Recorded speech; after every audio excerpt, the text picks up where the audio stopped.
Let's see, are we live? One moment, going to do the whole entire headphone switcheroo thing that I do. Blueberry muffins. Yep, it works.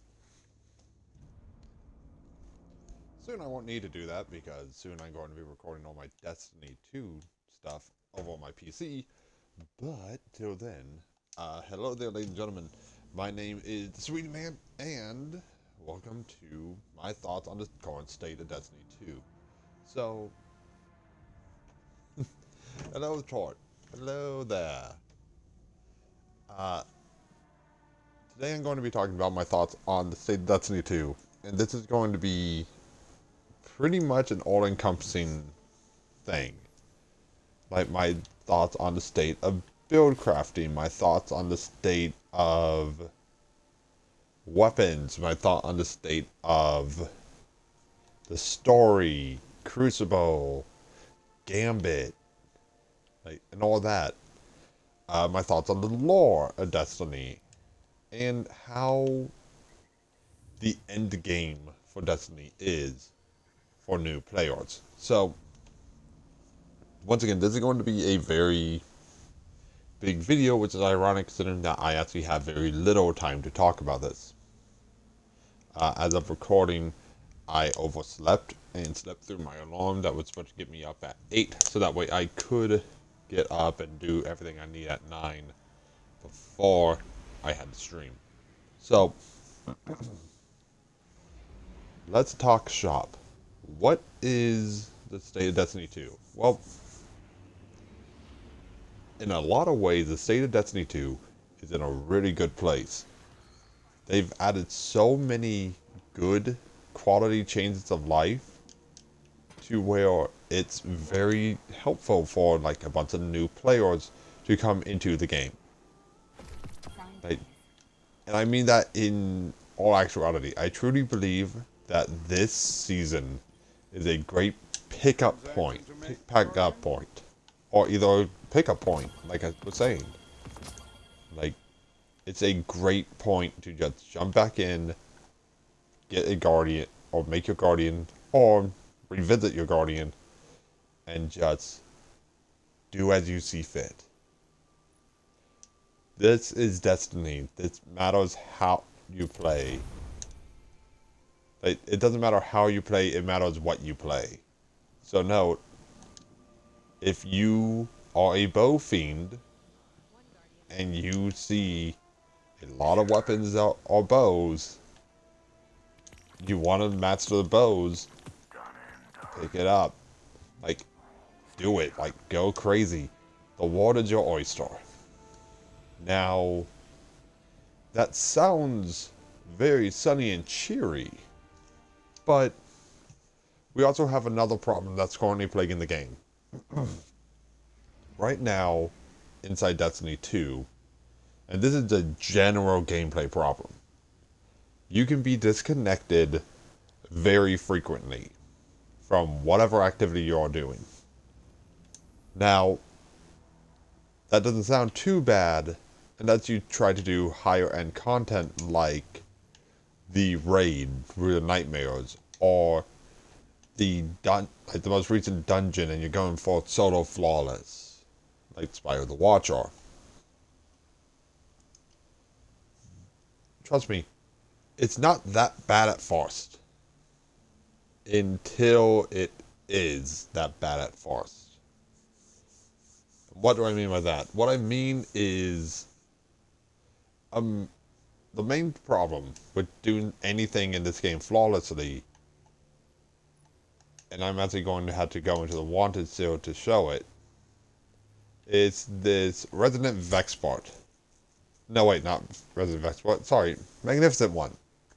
So, there's a secret triumph related to this, the Magnificent One, where I believe it's actually in the season of the Seraph.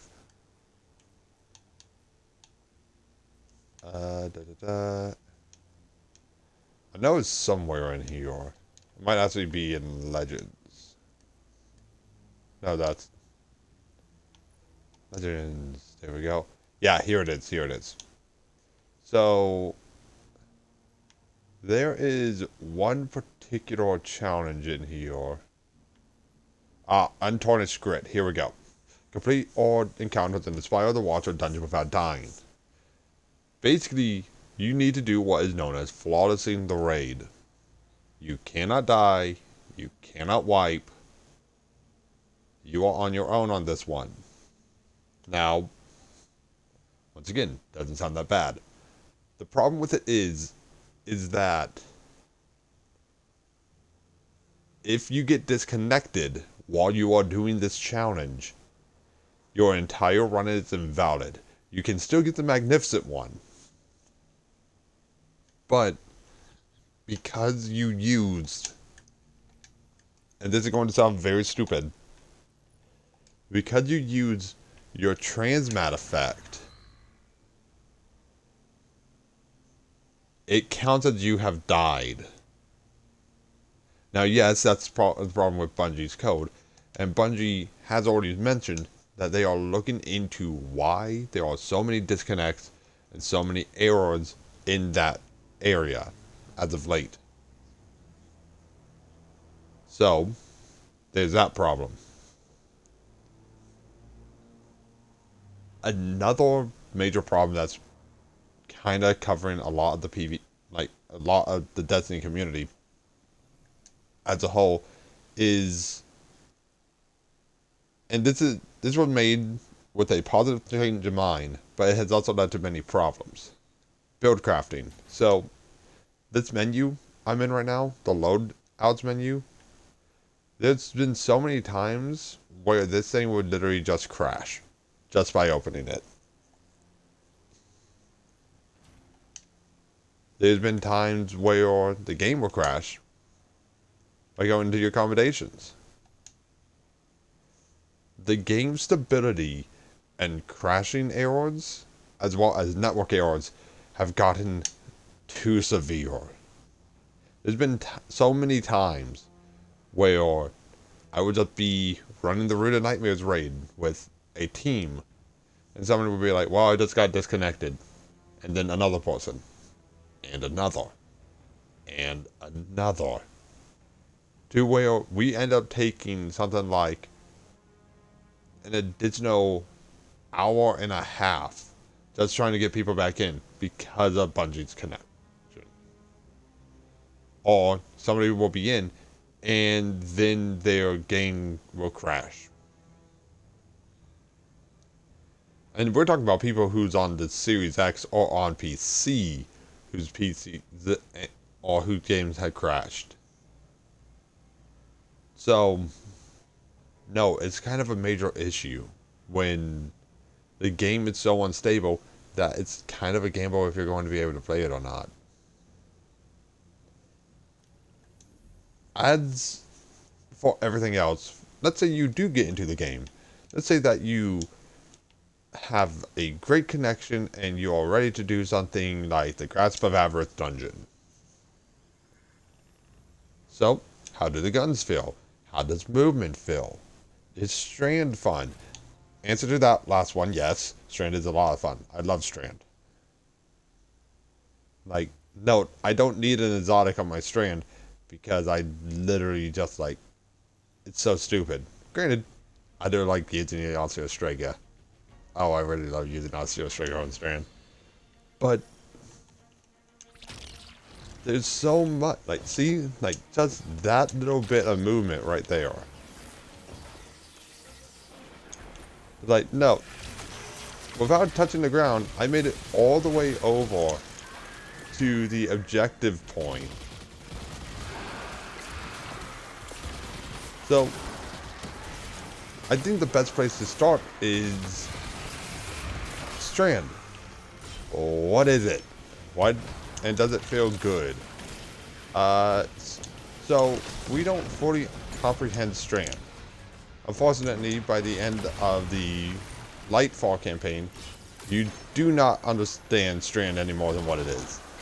I've looked into so much. I've watched My Name is Bife. I watched that, or I watched Mylan, I watched Destiny lore YouTubers, left, right, and center, and I literally cannot find anything on this.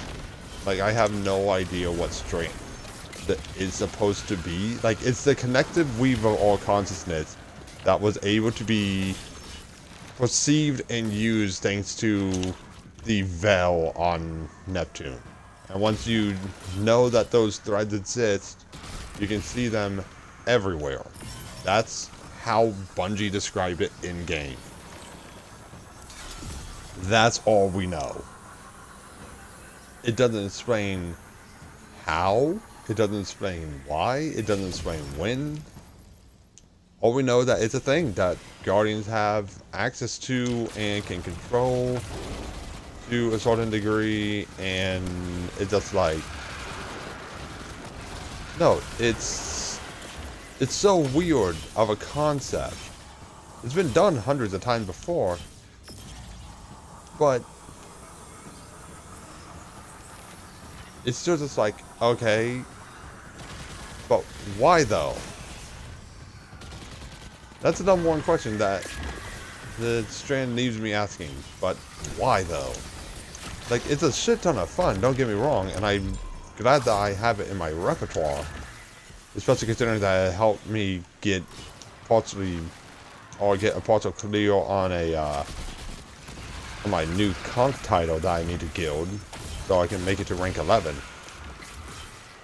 But it's still just like, okay, but what's the fucking point? Like, why is it the fucking point? Why did they hand-fist it into the story the way they did? Which, yes, that's going to be a topic I will be discussing here. But there's so much with Strand that I'm just like, well, why is it though? Like, at this point, this juncture of the story, we introduce a brand new, never before seen variable into the Destiny universe. A lot of people have asked, what is Strand? Nobody asked, why is it? And definitely nobody asked, how is it? Strand is fun. Strand is fun. Like, I mean that in all seriousness. Strand is by far one of the most fun things in Destiny 2. Like, no.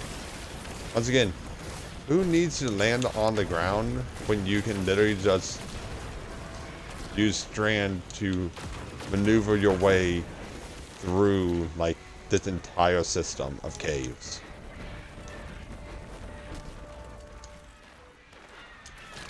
Like, Strand is great. I think that it needs a better explanation, and I think we're gonna get one next season. Because as of when I'm talking, this is back in Season of Defiance. So, you know, Lightfall just came out. We have a lot of DLC left to do. Like, there's just so much.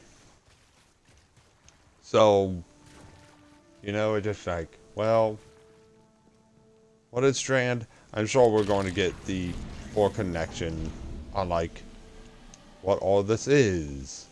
And did Savathun know about it? How does this Strand, like, work into our good old friend Cauliflower Head, the Witness's plans? Like, there's so many questions to ask, and yet we probably won't get any of the answers for a considerable amount of time. So, next up, considering we talked about that, let's talk about the other subclasses. And I'm going to be 100% honest, all of them feel really good to me still. Like, I still love my solo build, I love my void builds, and I love my arc build, and I should probably work on making another arc build. The only build that I would say is not feeling that good is Stasis.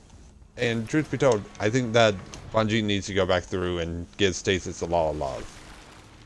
Like, there's something about how Stasis feels in comparison to the light subclasses.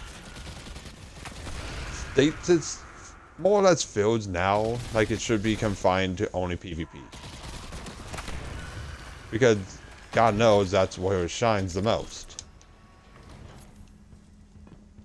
Comparatively, you have stuff like Solar, where you have trip mines out the ass if you're on Hunter. You have sunspots out the ass if you're on Titan. You can have welds and rifts out the ass if you're on Warlock. It feels like more. Void, you have insane levels of survivability.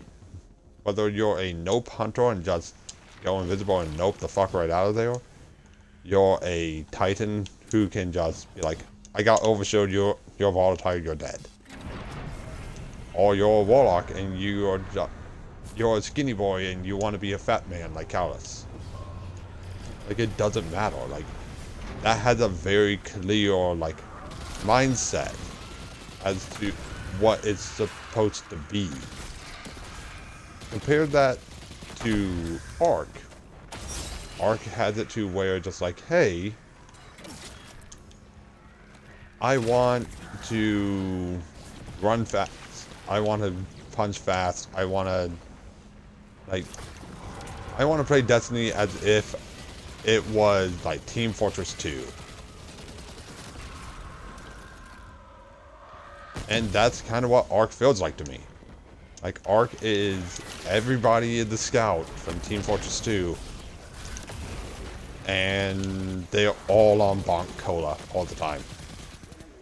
They are just fast. They are insane. They are just fucking crazy. Then you have Stasis. Stasis, to me, like, it's the Force Darkness subclass. So it's supposed to have, like, a major place in the story of Destiny, right? But it feels so pushed to the wayside. What I mean by that is you have challenges for doing things on particular subclasses and everything. The only one that you do not have to do at the Root of Nightmares raid, which is on a pyramid ship. A ship of the darkness. Hell, it's on the Witnesses ship. The only one you do not have to do for a subclass triumph for it is Stasis. Or any of the dungeon titles. You don't have to do anything with Stasis for any of those. Albeit right now, you don't have to do anything with Strand. But I think the reason why they, like, my guess, and this is just my guess, is that it's actually a gesture of kindness, in a way, to the Destiny community. Because if you do not own Beyond Light, you don't have Strand. Meaning that you're locked out of getting that title.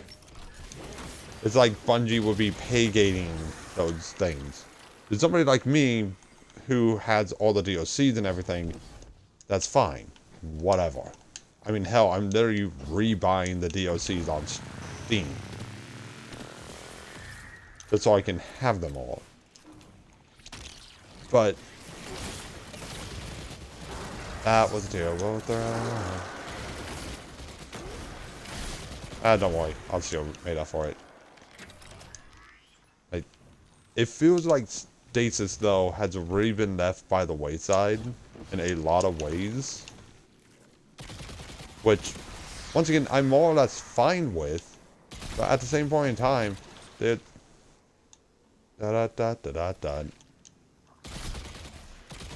Like, I'm more or less fine with it. Because I never really was that big of a fan of Stasis. And this game's all about mobility. Let's make a subclass that counts as mobility. Nah, I'm good. Thanks, fam. But seriously, it just feels bad. Like, why do we have a subclass that is the red-headed stepchild?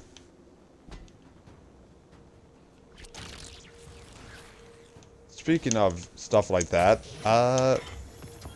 we should also talk about... Ooh, Matador. We should also talk in part about, like, a lot of stuff concerning the subclasses. Because each subclasses have their own strengths and they have their own weaknesses. Hunter, we are Zippy Boy. We get 2 grapples on strand. We have 3 ways of getting down to the ground, 4 ways, because we have the acrobat dodge on Solo Hunter. That is all about just swinging, like diving down real quick. We can buff our allies. We can debuff our enemies. We are basically the Saboteur class. Or, if you would also prefer, we are the Spy from Team Fortress 2. The problem that I have on Hunters is, and this is going to sound weird, Hunters don't feel like we are masters of any one thing. Which, I mean, no, that kind of matches our last member of the Vanguard, Cade 6. Cade 6 was not a master gunsman. He didn't have a perfect aim.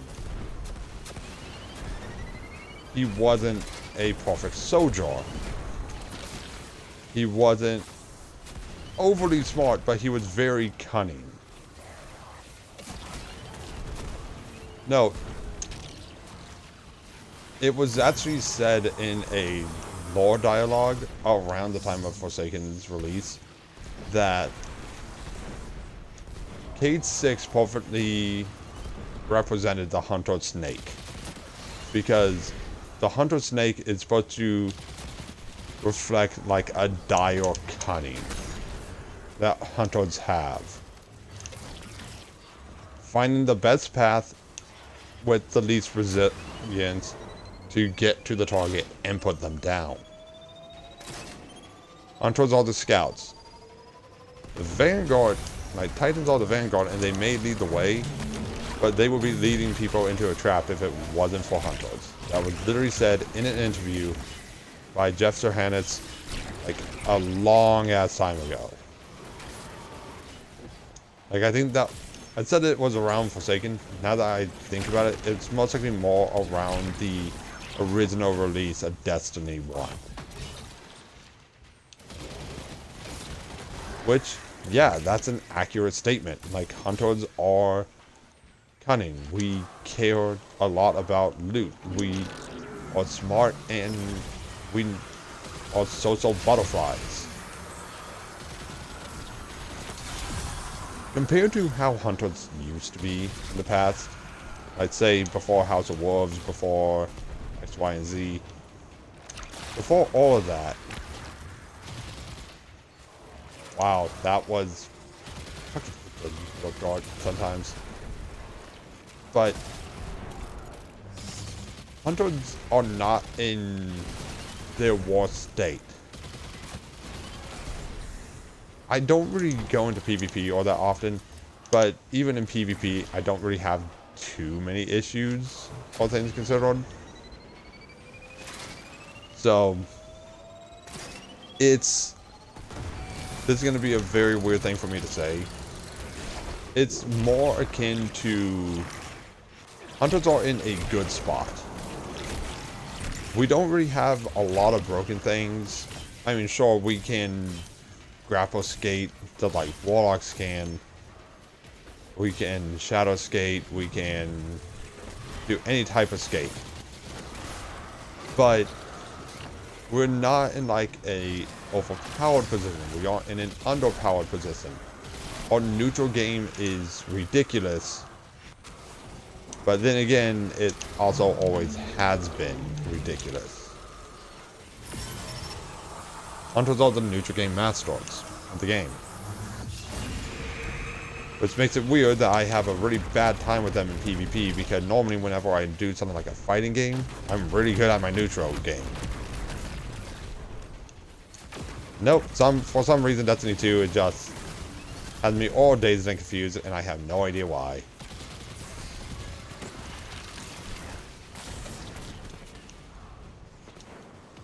But Warlocks. So I got on my Warlock the other day when I was doing a raid run with D2K Gaming, now Optimistic. And it was the first real time that I actually sat and played Warlocks for any long period of time besides the Lightfall campaign run. And it was interesting, to say the least. It wasn't a bad time, let me start there. The problem that I have with Warlocks, and this has always been the case, was their jump. Well, you now have grapple, right? So you should be able to outweigh it. Except for with Warlocks, if you aren't using... Like, if you are on strand as Warlock, you would be probably using the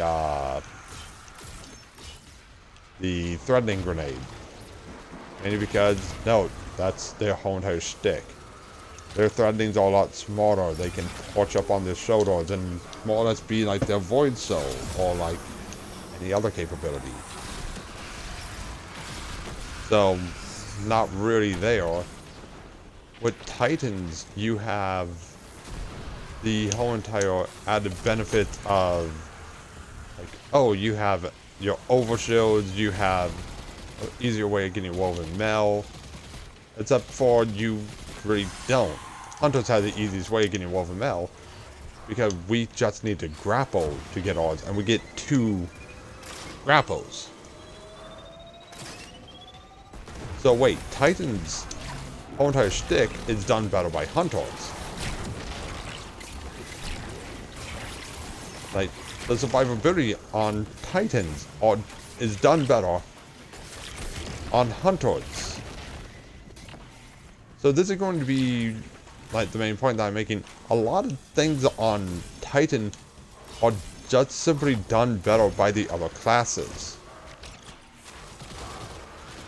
Now, my brother plays as a Titan. Like, in fact, it's his main. And rest in peace, Zavala. Like, Dance Reddick. Like, you are a glorious man. Let me say that real quick. Because I haven't said it on stream. Isn't it supposed to be... Yeah, there we go. But Dance Reddick was a huge proponent for Titan. Even, like, during Guardian Games would come out and, like, literally do, like, special messages for his Titans and all that. Which prompted Nathan Fillion to even record some for his, and I call that for Hordes. But Titans get basically nothing, if I'm being 100% honest. Like, they don't really have a whole hell of a lot. Titans need love. Like, yeah, they're nightmares in PvP, but they're not really that good in, like, PvE. I mean, hell, Bungie keeps nerfing, the bubble. Oh, Water Radiance now doesn't, like, gives you more damage than the bubble. Making Water Radiance now mandatory. There's really no need for a lot of Titan stuff in the game.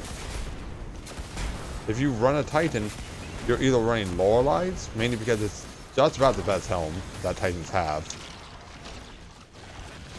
or you're running, like, other things. Like, you're running something to support your team, but you always have that one person on the team that's always going to do it better. And that's kind of my problem with Titan. Like, they do not have anything that they can truly excel at. If Hunters are the jack of all trades, master of none, Titans don't even get the jack of all trades bit. They just are the master of none. And I'm not gonna lie, that's really upsetting. Like, that's annoying, if I'm being 100% honest.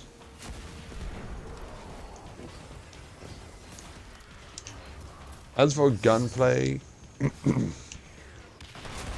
with the guns in the game, a lot of them are going to be addressed tomorrow. Auto rifles need love in PvE because they don't really feel like they're doing much of anything.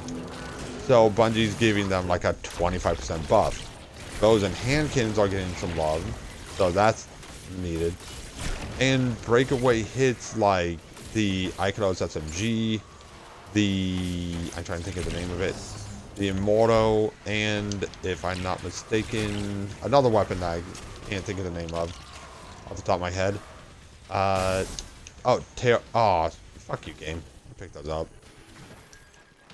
Teraba are also getting addressed tomorrow. Which, that's really good. We needed outliers to be addressed and the meta to be shifted.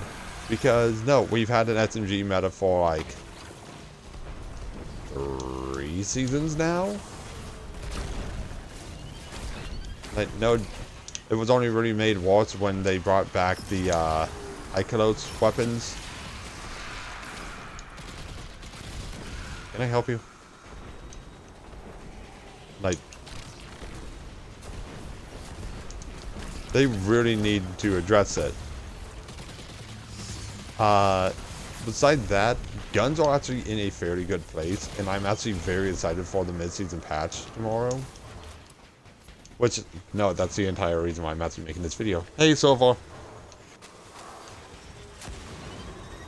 But, point of the matter is, though, is that a lot of Destiny is in a good place. Build crafting can be used for a lot of good. However, just like the light and the darkness could be used for something really not good. Yeah. It can also be used to 100% cheese things. Like, the weapons need... certain weapons need balancing in, like, different ways than what we currently have. But, at the end of the day, would I advise picking up Destiny? Yes. If you are a returning fan to the game, now is the time to pick it up.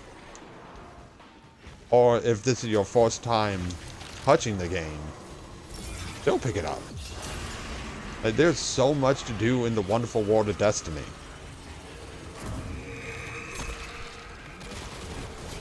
Like, note, this dungeon that came in the Bungie 30th anniversary pack it's so much fun to do solo. And as you can see, I'm not doing well with it, and yet I'm still having a blast. There's a reason why I chose it for my commentary. The weapons in this game feel good. The armor looks incredible. Like, so on and so forth. Now, there is a discussion that needs to be said about the end game, which technically this dungeon does count as part of the end game. God, I really need to decrease my strength on this build. But the end game, okay. There's a problem to be said about the end game. The number one problem with the end game is that in the end game, ooh, I'm about to die.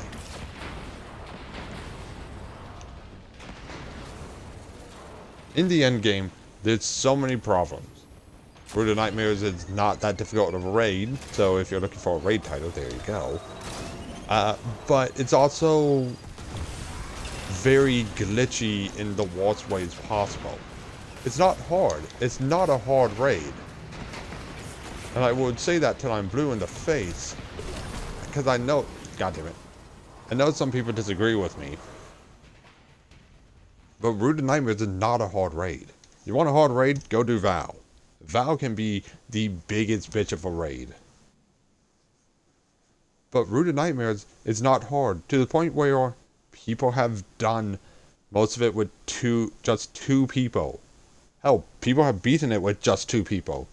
I think we're Glad and Frostbolt did it. So it's just like, hey, what's the fucking point? The raid shotgun is insane. This thing on like Void or Strand is wonderful.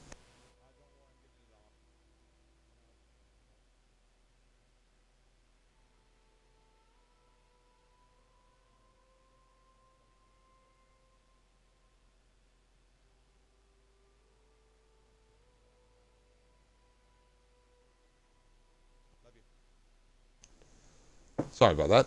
But yeah, like there's so much that can be said about the end game that really needs to be addressed.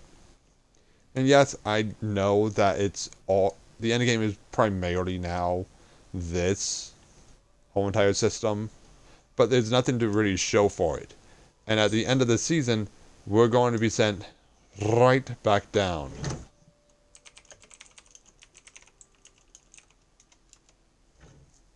Like, if I'm not mistaken, they said that returning Guardians are going to be put down to rank 5, and Guardians will have, like, will be sent down to rank 6 at the start of next season. Now, granted, they also stated that the grind is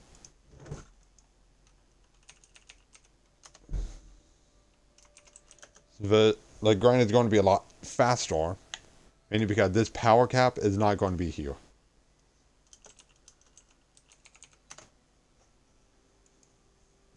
Like, no joke, this, like, considering that the pinnacle cap's not moving, it's still going to be 1810. This one doesn't matter. We're going to keep some of our accommodation score, so this isn't going to really be that big of a problem. Leaving just the seasonal artifact and the season of the deep stuff that is going to slow us down. Once again, all this stuff is going to just be instantly gone, making it to where it's like, hey, if you have like a accommodation score of over 10k, you're probably going to be fine, because we don't know how much of the accommodations are staying. Over here in this part of it, you need to make it to Season Pass rank 100. You need to get your Conqueror's Seal, and you need to do all the Grand Masters in order to guild it. I don't remember what this one is, and this one's just accommodations. So it's just like, oh, that one that I don't remember, I just remember what it was, ironically. It's you had to do the Master Raid. If you do the Master Raid and the challenges, you got it. Which, once again, the end game for this whole entire season is not great. The only thing you really have to do are you have Defiant Battlegrounds and Legend Defiant Battlegrounds. The one I did, which was the EDZ one and the Cosmodrome one, weren't that bad. I haven't done the Orbital Prison. I'm also not going to be able to get to it this week. But you have that. You have the Raid and the Master Raid, which the only road different between the Raid and the Master Raid is you got Unstoppable Champions. You have the Red Border Farm here on Neomuna, which that one's annoying. And you have the Spire of the Watcher dungeon, which, note, if you really want an easy dungeon to get your Force Ever Flawless on, is this one. The only one you need to keep an eye out on is the fans. But that's kind of the problem. Like, there's not really a lot to do in the end game right now. Which brings me to this. When do you stop playing Destiny 2? Because if you keep playing Destiny 2, you're going to burn yourself out on it. So when do you take a break from it? I would say the best point to take a break from Destiny 2 is when you feel like you are at the Guardian rank you want. You made it to rank 10? Cool. You don't need to go to rank 11. I don't think Bungie's going to do anything to really celebrate it. So, you just want to make it to rank 10 to be like an exemplar and not a fucking paragon?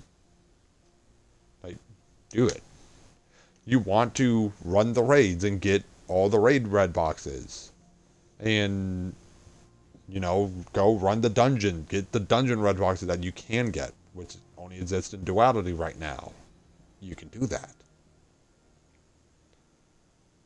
You want to get all the exotics? Good luck. But you can do that. Point of the matter is that there's not really a lot that you can do for the end game of Destiny right now. Now, over time, there's going to be adding more to it, of course, because we are going to have the rest of the seasons come in. Season of Defiance stuff is going to stick around until the end of the year. It's 10 after. Yeah, I know.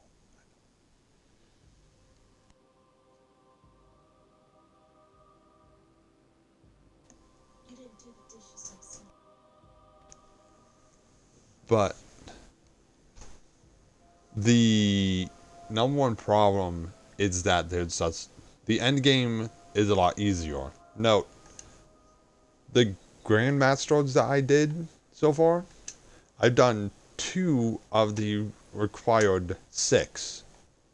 Proving Grounds, which me and my friends, Big Rig and Black Star, we were able to do Proving Grounds no problem. It took us like 2 tries to do it on our first for initial clear when we were just getting the title. And then second time when we went through it, we had no issues. It was a fucking breeze. First time I was on solo, second time I was on strand because I was doing it for the challenge here in Exemplar where you had to do one on a darkness subclass. I wasn't doing stasis because my stasis was not up to snuff for it.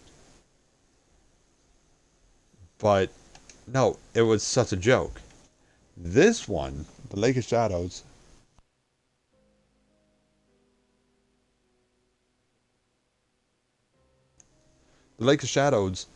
was very easy. Like we made it all like me, Rise to Riches, which is a streamer, a friend of Optimistic, aka a D2K, and Silver, who may or may not be in the chat right now, ran it last night, and it was a joke. We made it up to the giant freaking death meatball, and basically the whole entire secret there is just stay back and snipe it. The people using Witch End are literally just weave in and out of cover and just shot. It took a while, yeah, but we still got it done. And even when we cheesed, because yes, we cheesed that boss. Even when we cheesed the bots, we still got like a really good chunk of points, and we didn't even make it to the darkness consumes you. Like we were 30 minutes away. I was the only one dealing damage because the other 2 had died trying to get up to the cheese point. But it was still just like, what the fuck? This is so easy, it's a joke. Heights Background Mods is the next one available. Something tells me that this one's going to be one of the hardest ones, along with Hypernet Current and Arms Dealer. Point of the matter is, we don't know. But, no, Grandmaster Conquerors can literally do all these today. Like, if I didn't have to go to work and I couldn't actually throw a team together, I would probably stay home and just give the title. Because it's not that bad. Also, not to mention double Nightfall rewards. So it's just like, ooh, give me those. Give me those Ascendant Shards and everything so that way I can do my build crafting videos a lot easier. Which, by the way, those are coming. I basically decided that instead of just coming up with 10 builds for subclass, I'm going to create a build for every single exotic in the game. So, and that does include like trying the unholy challenge of trying to do one for Foe Tracer, because Foe Tracer is just a terrible exotic. But nevertheless, ladies and gentlemen, that is all the time that I have for this video today. So until next time, my name is the Sweetie Man. Thank you all so very much for watching. And I wish you all good night and good luck.